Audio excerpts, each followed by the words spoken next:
বিশ্লেষক মানে হিসেবে আমি আপনি বলি বারবার কেন বলেন? আমরা বলছেন তো প্রশ্নটা দ্যাটস আমার ওয়াই জি প্রশ্নটা বলেন বলেন আপনি আমাকে প্রশ্নটা করেন এখন কারণ আমি বিশ্লেষক হিসেবে বলতে চাই কেন এনসিপি জামাত চায় এরা নিষিদ্ধ হোক কারণ তাদের ধারণা ফাঁকা মাঠে গোলটা তারা দিতে পারবে কারণ এত বড় রাজনৈতিক দলের সাথে তো তারা কি কয় দিনের রাজনৈতিক নেতা তারা এই যে ভোটগুলো যাবে কোথায় প্রত্যেকেই মনে করতেছে যে আমরা এই স্টেক সমাজের একটা বড় অংশ যদি অনুপস্থিত থাকে আমাদের জন্য সুবিধা হয় এবং বিএনপিও কেন কথা বলছে না প্রধান প্রতিদ্বন্দ্বী আমাদের না থাকলে আরো সুবিধা হয় কাজে এই যে জায়গাটা আইন আদালতেই তো সব ফয়সালা হয় ফয়সালা হয়েই তো বেগম খালেদা জিয়াকে ৮-১০ বছর জেল খাটতে হলো কাজে আমাদের আইন আদালত যে কি সুন্দর ফয়সালা করে আমরা সকলেই জানি আবার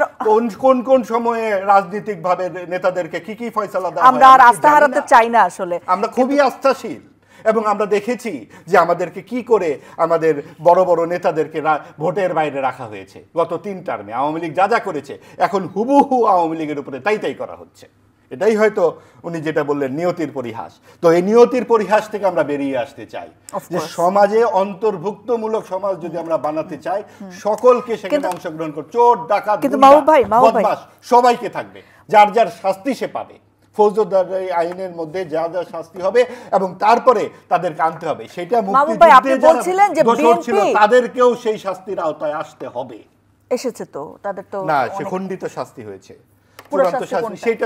সেটা নিয়ে বহুত কথা আছে ওইটা কি রকম ট্রাইব্যুনাল তৈরি হয়েছিল ট্রাইব্যুনাল নিয়ে কথাবার্তা আছে এটা আওয়ামী লীগ এক দেশদর্শী বিচার করেছে সেগুলো নিয়ে অনেক কথা আছে তো সেই ব্যাপারগুলো ক্ষমা প্রার্থনার বিষয়টি এখনো ক্ষমা প্রার্থনা পাকিস্তান করেনি এখনো আমাদের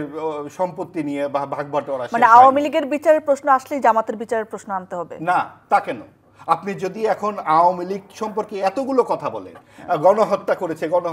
ঠিক আছে আমরা মেনে নিচ্ছি প্রত্যেকেই কেন মানবো না আমাদের চোখের সামনে ঘটনা ঘটেছে কেন সেইটা আপনারা ভুলে যাবেন 54 বছর হয়েছে দেখে কোন বাড়িটিতে মুক্তিযুদ্ধ নখর দেয়নি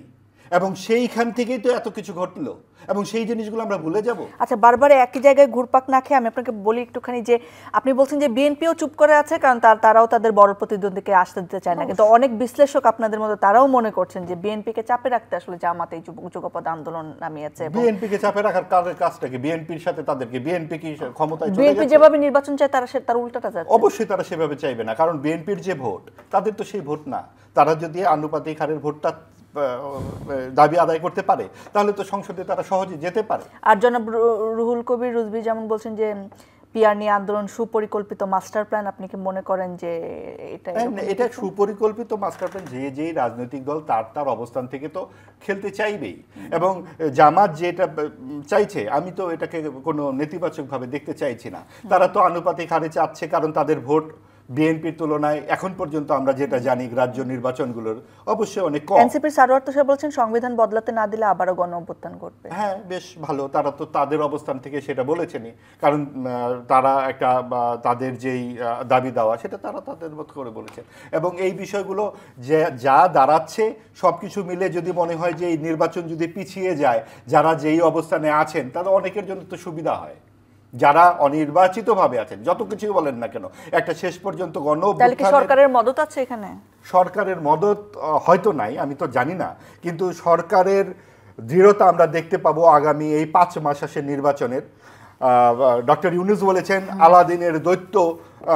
উপস্থিত হয়ে যাবে কারণ একটি দৈত্য আছে সেইটা নির্বাচন করে দেবে তবে এই দৈত্যকে এখন ঘুমিয়ে আছে কিনা সেটা নিয়ে প্রশ্ন কারণ দৈত্যটাকে তো এখন সুশাসনের কাজে লাগানো যায় এখন জবাবদিহিতার কাজে লাগানো যায় এই যে মব সন্ত্রাস হচ্ছে তখন দৈত্য কোথায় থাকে কোথাও আমরা দৈত্য দেখি না হঠাৎ করে সকালবেলা নির্বাচনের দিন দৈত্য চলে আসবে এটা জানি কেমন একটা